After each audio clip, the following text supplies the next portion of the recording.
집주인분이 나는 1년만 계약할 거야. 아, 1년 안 됩니다. 저 진심을 다해서 설명을 드렸습니다. 부동산 사장님이 좋게 보셨는지 바른곰 나온 매물이 있는데 이거 와서 해라. 제가 결정적으로 이거 준비하면서 가장 쇼크받은 사건이 발생합니다. 공사업자 노쇼. 야, 이 공사는 내가 견적도 안 맞고 기간도 안 맞아서 못하겠어. 그런 전화를 아침에 받았습니다. 멘붕이 오죠. 그냥 못하게 됐어요, 공사를. 그래서 저는 이미 숙박업에 대한 거부감이 없었어요. 내가 고시할 때 50개 됐는데 뭐 이거 방 10개 안 되는 거 못하겠어? 집수수 4기 이재권입니다. 저는 광고회사를 다니다가 그만두고 고시원을 한 몇 년 운영을 하다가 평상시 때 에어비앤비 관심을 좀 가지고 있었는데 유튜브를 통해서 공부를 하다가 우연하게 최행구님을 보게 됐고 그래서 수업에 같이 참여하게 됐습니다. 여러분도 다 경험해 보셨겠지만 임장 다니기 힘드시잖아요. 전화 임장하면 굉장히 쌀쌀 맞고 저도 마찬가지로 한 이틀 하다가 전화 임장 포기하고 이제 밖으로 직접 부동산 임장을 가야겠다. 그렇게 집을 나서서 하게 됐는데 뭐 부동산 임장이라고 또 마냥 쉬운 건 아니죠. 그러면 쟤는 어떻게 3개를 계약하게 됐지? 라고 궁금하실 수도 있어요. 그 비결이 무엇이냐고 만약 물어보신다면은 예를 들자면은 공부 잘하는 학생한테 너 어떻게 공부를 잘할 수 있겠어? 라고 물어보신다면은 대부분 정답 있잖아요. 공부에는 왕도가 없다. 그냥 교과서만 보고 공부했어요. 비슷한 말이 될 것 같습니다. 임장 잘해가지고 빨리 잘 구하는 방법은 특별한 비법은 저한테 없었고요. 그냥 아침에 일찍 일어나서 밤늦게까지 계속 다니면서 보는 거. 저는 그걸 삽질정신이라고 생각을 합니다. 계속 될 때까지 삽질하는 거예요. 나올 때까지 계속 끌로 파고서 파고 또 파는 거예요. 저는 그렇게 해서 계약을 하게 됐습니다. 저의 첫 번째 숙소 계약 성수역 숙소인데요. 이제 보시다시피 굉장히 오래된 집이에요. 화장실은 거의 다 내려 앉아가지고 뭐 공사를 안 할래 안 할 수 없는 집이고. 근데 이제 방이 3개고 그래서 좀 약간 넓은 느낌이 있어서 제가 계약을 하게 됐는데 계약을 하게 된 가장 결정적인 포인트가 일단 성수역은 관광객 방문 1위 핫플레이스로 가장 많이 떠오르고 있고 두 번째는 투룸을 보다 보니까 굉장히 여유 있는 3룸 구조였고 그리고 제가 다녀서 보니까 이 성수역에는 주택이 별로 없더라고요. 희소성이 있어요. 그래서 여기다 하면은 괜찮을 수 있겠다라는 생각에 계약을 하게 됐습니다. 이거는 저희의 성수동 들어가는 숙소 입구고요. 제가 이 숙소를 맨 처음에 이 부동산을 찾아갔을 때는 없었어요. 그래서 없다고 가보라고 하는 그 부동산님한테 제가 갔던 PPT 자료를 보여주면서 제가 잠깐 설명드리고 가도 될까요? 라고 말씀드리고 저 진심을 다해서 설명을 드렸습니다. 부동산 사장님이 좋게 보셨는지 며칠 후 지나서 바로 연락을 주셨어요. 바른곰 나온 매물이 있는데 이거 와서 해라. 본래도 아니고 와서 해라 그러셨어요.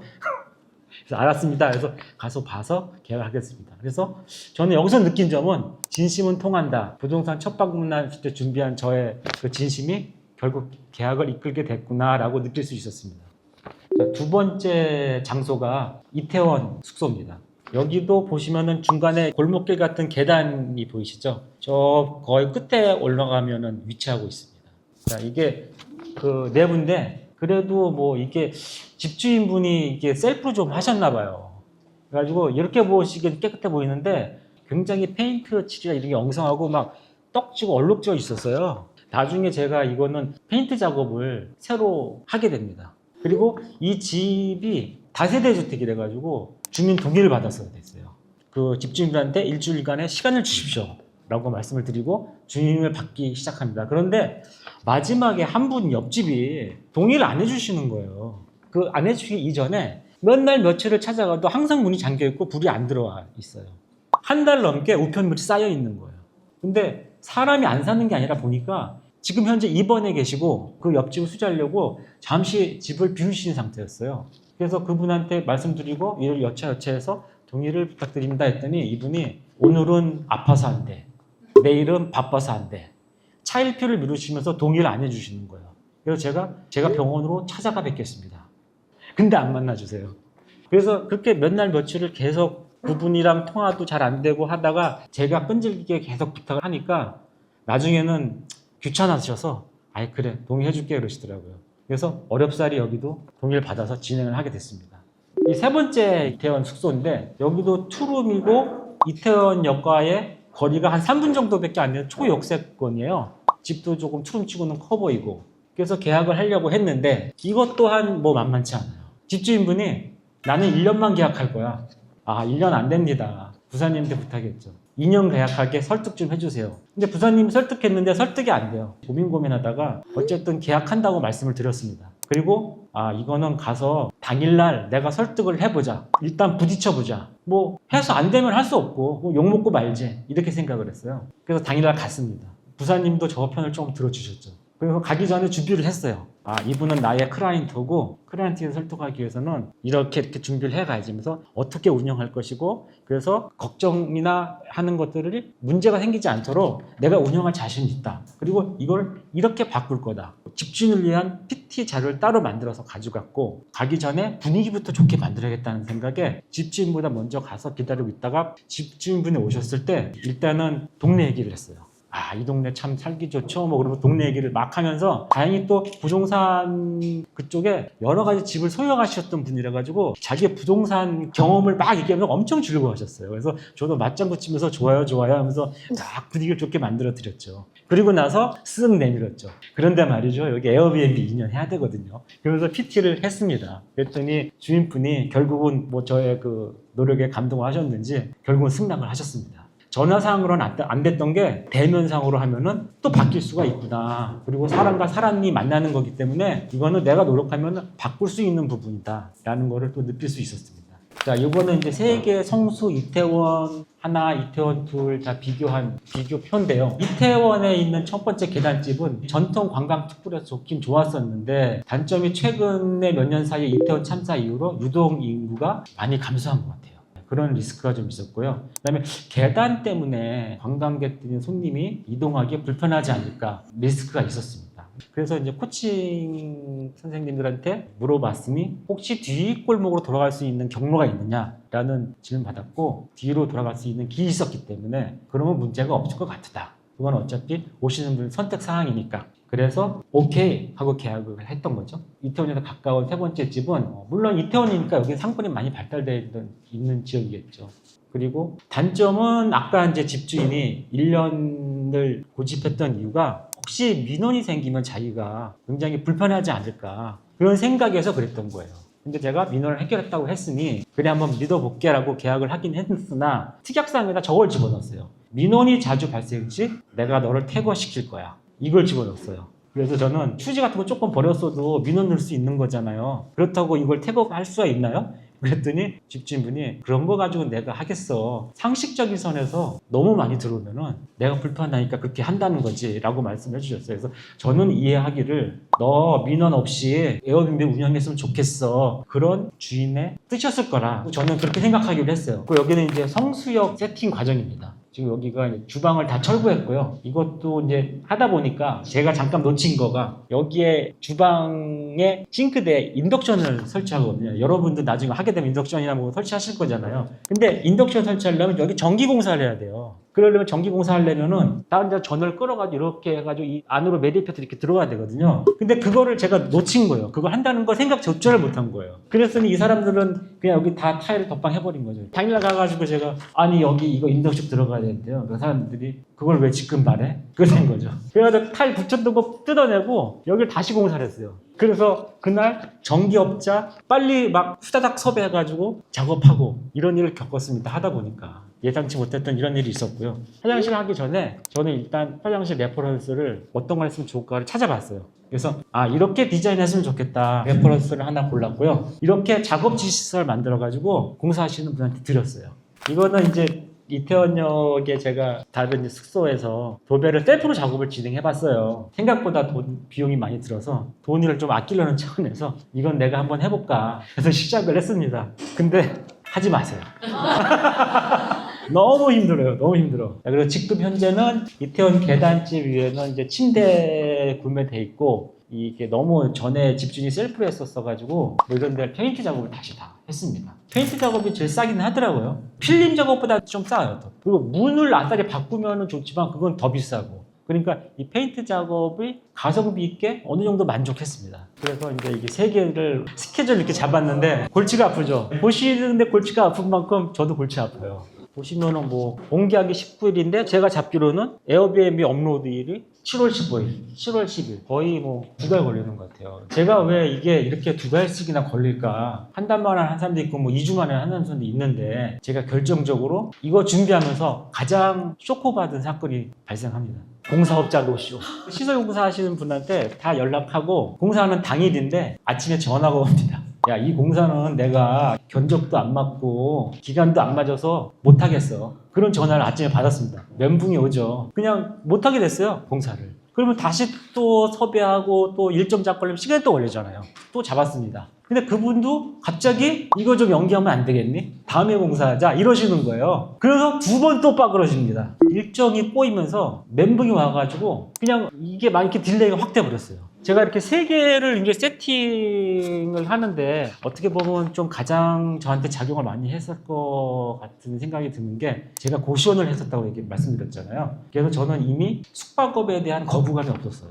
그리고 숙박업에 대한 어떤 불안감 그런 것도 조금 아마 안 해보셨던 분들보다는 없었을 거예요. 그래서 제가 고시원 할 때는 보통 방이 한 50개 뭐 그렇게 됐거든요. 근데 이거 세치해봤자 10개 안 되잖아요, 방이. 내가 고시원할 때 50개 됐는데 뭐 이거 방 10개 안 되는 거 못하겠어? 이런 생각이 많이 들었던 것 같아요. 그런 점이 작용해서 세치를 빠르게 결정할 수 있었다라고 말씀드리고요. 그리고 이제 동시에 진행을 하다 보니까 지금 지나고 나니까 이런 점이 좀 아쉽더라고요. 한 채는 제 명의를 하더라도 나머지 두 채는 다른 분의 명의를 해야 되잖아요. 참 복잡한 점이 많아요. 이거가 뭐 예를 들면 세금 문제, 생활지원금 문제, 뭐 자녀 장학금 문제, 아니면 전입신고 문제, 뭐 입금 계좌 만드는 거, 뭐 실사때 문제라든지 이런 것들을 그 당사자가 해결해 줘야 될 부분이 있기 때문에 그냥 막연히 해줄 거야, 해주겠지라고 상상만 하지 마시고 만약 하신다면은 정확히 이런 것도 네가 해줄 수 있어라고 확인 받으시고 얘기를 나누신 다음에 진행을 하셔야 돼요. 그렇지 않고 뭐 진행 먼저 하시면은 나중에 좀 곤란스러울 수 있겠다라는 생각이 들었고요. 왜 그러냐면은 이게 다른 사람이기 때문에 내가 빨리 해줘라고 강압할 수가 없어요. 그 사람 스케줄에 맞춰야 되는 거거든요. 그 다음에 시간차 두기라는 거는 작업 스케줄이 아무리 세 개가 겹치면 동시에 하기 되게 힘들 거잖아요. 그래서 계약 일정을 서로 텀이 생기게 계약하셔서 나중에 일할 때 수월하게 할 수 있도록 조정하는 것도 필요할 거라고 생각하고요. 그리고 세 번째는 힘든 셀프 작업은 하지 마세요. 특히 동시 진행하다 보면은 이 과도한 피로감 때문에 집중력이 저하돼가지고 일을 할 수가 없어요. 그렇기 때문에 웬만하면은 시간이 아주 많으시지 않으신 경우는 하지 마시라. 좀 뒤돌아 보니까 앞전에 설명드린 거 중에서 제일 아쉬운 부분은 오픈이 늦어지는 게 좀 사실은 제일 아쉬워요. 디테일한 계획성이 부재하지 않았었나. 예를 들자면은 가계약 기간 동안 미리 공사 계획을 세웠더라면 가계약 기간은 대부분 뭐 별로 할 일 없잖아요. 공계약까지. 아니면 명의 불린 분들에게 이메일 계정이나 은행 계정을 빨리 요청했었더라면 견적을 좀 더 여러 군데 알아봤다면은 노쇼 같은 현상도 없었을 테고 더 합리적인 견적으로 더 빨리 진행했을 것이다. 이렇게 좀 안일하게 일을 하다 보니까 오픈일이 자꾸 늦어진다는 생각이 드는 거죠. 이번에 배운 점은 디테일한 계획의 차이가 더 좋은 결과를 만들 수 있다. 저도 뭐 여러분과 다 같은 입장이고 힘든 거 다 똑같이 공감하는데 지금 이제 도전에 앞서 계신 사람들한테 한 말씀 드리자면은 찾으려는 방법은 다 있다. 고민하지 말자 이런 생각이 들어요. 아까 민간임대주택 말씀드렸잖아요. 그게 사실은 보통은 민간임대주택은 에어비앤비 할 수 없을 거라고 생각들 많이 하시죠. 그래서 저도 이거를 맨 처음에는 이거 제안을 받았을 때 여기 할 수 없을 거야 이런 생각을 했었어요. 그래서 이제 이거를 집주인분은 에어비앤비 해도 돼 이렇게 말씀하시는 거예요. 근데 이분이 할머니셨는데 제가 할머니 말을 선뜻 믿기 어려운 거예요. 그리고 이분이 제가 자꾸 꼬치꼬치 캐물으면은 굉장히 귀찮아하시면 나중에 화를 막 내시는 거예요. 야, 그렇게 궁금하면 네가 직접 알아봐. 뭐 이런 식이에요. 이거를 미스터 맨션에 알아봤더니 민간 임대주택이어도 허가에는 문제가 없다라는 피드백을 받았고 구청의 주택정책과에 물어봤더니 과태료 부분에서도 문제가 전혀 없다. 국세청에 문의했더니 그거는 개인마다 가진 재산이 틀리고 집이 얼만큼 있는지 모르기 때문에 그거는 본인이 직접 세무사를 통해서 얼만큼 이거를 했을 때 세금이 나오는지를 직접 확인해 봐라. 우리는 잘 모른다. 그렇게 피드백을 받았습니다. 그래서 제가 그 내용을 이렇게 장문에 문자를 써서 이렇게 피드백을 받았으니 세무사를 통해서 세금이 얼만큼 나오는지를 한번 알아보시고 만약 문제가 생긴다면 이 계약은 진행돼서는 안 되는 것이기에 충분히 검토해 보시기 바랍니다. 라고 제가 문자를 드렸어요. 만약 일이 잘 돼서 제가 사모님 댁에 머물 수 있게 된다면 문제없이 어떤 임차인보다도 집을 깨끗하고 아름답게 만들어서 사용하겠습니다. 라고 말씀을 드렸습니다. 며칠 지난 후에 답이 왔어요. 전혀 문제 없어요. 그래서 그럼 계약하면 되겠구나 라고 했는데 집주인분이 이런 말씀을 근데 원래 이 집이 전에 에어비앤비로 계약하려다가 취소된 집이야. 왜냐하면은 밑에 층에 주민이 사는데 동의를 안 해줘. 동의를 네가 받을 수 있으면은 한번 해봐. 그래서 해보려고 했는데 놀라운 일이 발생했습니다. 밑에 층이요 이사를 가버리네. 그러니까 저는 동의 없이 그냥 계약을 하게 된 거예요. 그래서 이런 내용을 코치방에 알려드렸더니 코치분들이 칭찬을 많이 해주셨습니다. 감사합니다. 그래서 저희 기수 오시는 분들을 위해서 이렇게 밤새 PPT 준비해 주신 재고님에게 다시 한번 감사의 박수 주시면 좋을 것 같아요. 네, 그리고 관련해서 앞타임에 얘기했던 거 제가 깜빡했던 거 있어서 이야기 드리면 우리가 에어비앤비 한다고 하면 달리는 악플 중에 하나가 너네가 월세를 올리는 주적이다. 이런 거 많이 달리거든요. 근데 실제로 유럽이나 미국은 에어비앤비 숙소로 인해서 월세가 많이 올랐어요. 그래서 유럽은 사실은 우리보다 더 관광 특구로 진짜 사실은 바글바글하죠, 사람들이.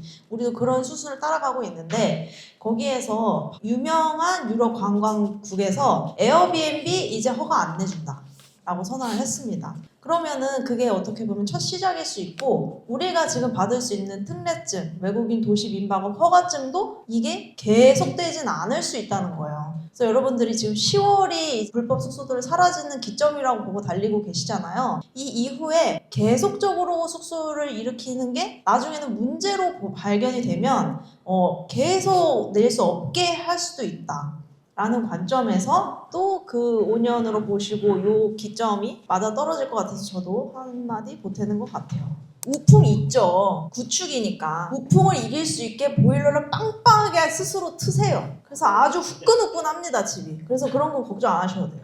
그래서 저도 공사하시는 분이 여기 우풍 세고 구축이어서 이거 바람하고 해서 이거 안 좋아 했는데 아주 따끈따끈하게 지냈기 때문에 그거는 걱정 안 하셔도 돼요. 특별한 팁이라기보다는 부동산에 갈 때 자료 가져가시죠. 명함도 가져가시고 들어가서 설명을 드리면서 그냥 진심을 담아요. 내가 여기에 할 때 문제 안 생기게 잘 운영을 할 것이다. 나를 믿어달라. 저는 그래서 진심이 통하는 방법밖에 없지 않을까라고 생각합니다. 네, 그래서 오늘도 집수스 4기 오프라인 마지막 시간이었고 너무 계약자들이 많이 나와서 진짜 기쁘고 유익했던 시간인 것 같아요.